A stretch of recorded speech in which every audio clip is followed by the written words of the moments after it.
الرحمن الرحیم۔ قرآن اردو کے ساتھ ڈاکٹر علی عمران حاضر ہے۔ دوستو، آج میں آپ کو اپنی کتاب آسان قرآن پارہ الف لام میم کے صفحہ نمبر 12 پر موجود سورہ بقرہ کی آیت نمبر 26 کے آخری حصے کا مشترک مفہومی ترجمہ علامتی طریقہ تدریس کی مدد سے کرنا سکھاؤں گا۔ آپ بھی کتاب کھول کر میرے ساتھ سبق شروع کریں۔ دیکھیں، ماذا یہ اردو میں موجود نہیں، یہاں اس کا ترجمہ ہوگا کیا۔ پھر ارادہ میں اردو فہم ارادہ ہے، یعنی مقصود۔ پھر اللہ اسی طرح اردو میں موجود ہے۔ بہذا کے شروع میں حرف با ہے جو اردو میں مستعمل ہے، یعنی سے، جیسے بالکل، بالآخر۔ پھر بہذا میں اردو فہم حاذا ہے، جیسے مسجد حاذا۔ پھر مثلاً میں اردو فہم مثال ہے۔ پھر یضلو میں اردو فہم ضلالت ہے، یعنی گمراہی۔ پھر کثیراً میں اردو فہم اکثر ہے، یعنی بہت سو۔ یہ اردو میں موجود ہے، یعنی اور، جیسے کتاب و قلم۔ پھر یہدی میں اردو فہم ہدایت ہے۔ پھر ما، یہ مائے نافیہ ہے جو اردو میں موجود نہیں، یہاں اس کا ترجمہ ہوگا نہیں۔ الا، یہ اردو میں مستعمل ہے، جیسے ہم کہتے ہیں الا یہ کہ۔ اور فاسقین میں اردو فہم فاسق ہے۔ ناظرین، آپ نے دیکھا کہ سوائے ماذا اور مائے نافیہ، ان دو کے علاوہ باقی تمام الفاظ و حروف اردو فہم رکھتے ہیں۔ الحمدللہ آج ہم نے جو الفاظ سمجھے ہیں وہ قرآن پاک میں کم و بیش 3744 مرتبہ دہرائے گئے ہیں۔ لیکن دیکھیں، ارادہ، یضلو اور بہی اور یہدی، ان چاروں کے ساتھ سرخ یا سبز رنگ کی علامات جڑی ہیں۔ یہ پروناؤنز یعنی ضمائر ہیں، جیسے میں، تم، ہم اور وہ وغیرہ۔ یہ الفاظ کے ساتھ 6 علامات الف، تے، نون، یہ، کاف اور ہے کی شکل میں جڑی ہوتی ہیں۔ ناظرین، میں نے پہلی 4 علامات الف، تے، نون اور یہ کو جوڑ کر ایک سبق بنایا ہے اتنی۔ یاد رکھیں کہ الف، تے، نون، یہ یعنی اتنی کی 4 سرخ علامات لفظ کے شروع میں آ کر اسے پریزنٹ یا فیوچر ٹینس بنا دیتی ہیں۔ دیکھیں، شروع کی الف کا مطلب ہوگا میں، تے کا تو، نون کا ہم اور یہ کا وہ، جیسے ادخلو، میں داخل ہوتا ہوں، تدخلو، تو داخل ہوتا ہے، ندخلو، ہم داخل ہوتے ہیں، اور یدخلو، وہ داخل ہوتا ہے۔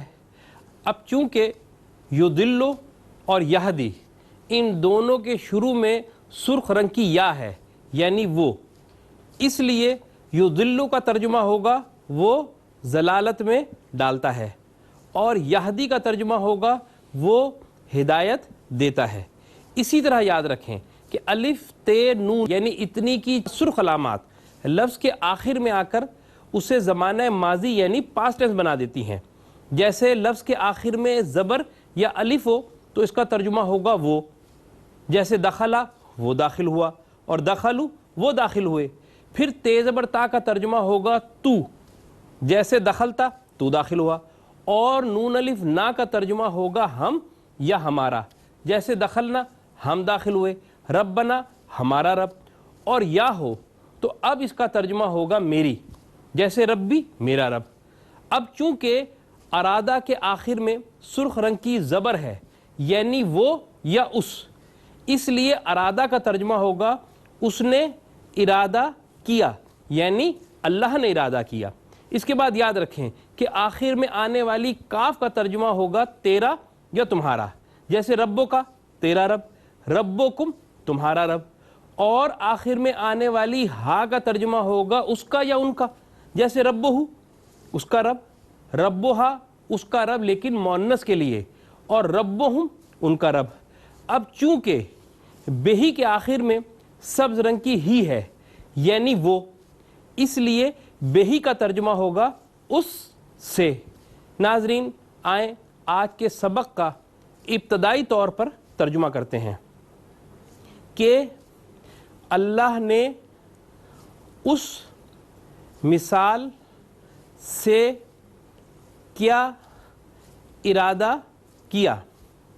وہ اس سے اکثر کو ضلالت میں ڈالتا ہے اور اکثر کو وہ اس سے ہدایت دیتا ہے اور وہ اس سے کسی کو ضلالت میں نہیں ڈالتا الا یہ کہ وہ فاسق ہوں۔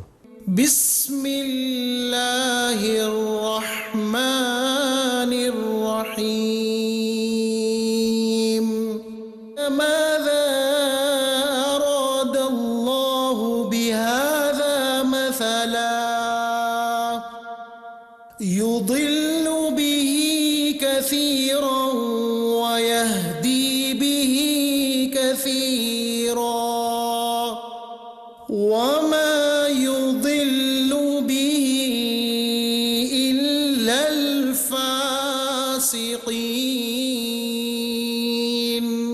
ناظرین، جیسا کہ آپ کو معلوم ہے کہ حکومت تعلیمی اداروں میں نازلہ قرآن اور قرآن پاک کا ترجمہ لازمی قرار دے رہی ہے، اسی سلسلے میں قرآن اردو پروجیکٹ کے تحت ہمارا ہدف ہے کہ ہم اپنے منفرد علامتی طریقہ تدریس کی مدد سے تعلیمی اداروں میں قرآن کا ترجمہ رٹوانے کے بجائے خود سے ترجمہ کرنے کی صلاحیت پیدا کریں، جس کے لیے آپ ہم سے رابطہ کر سکتے ہیں۔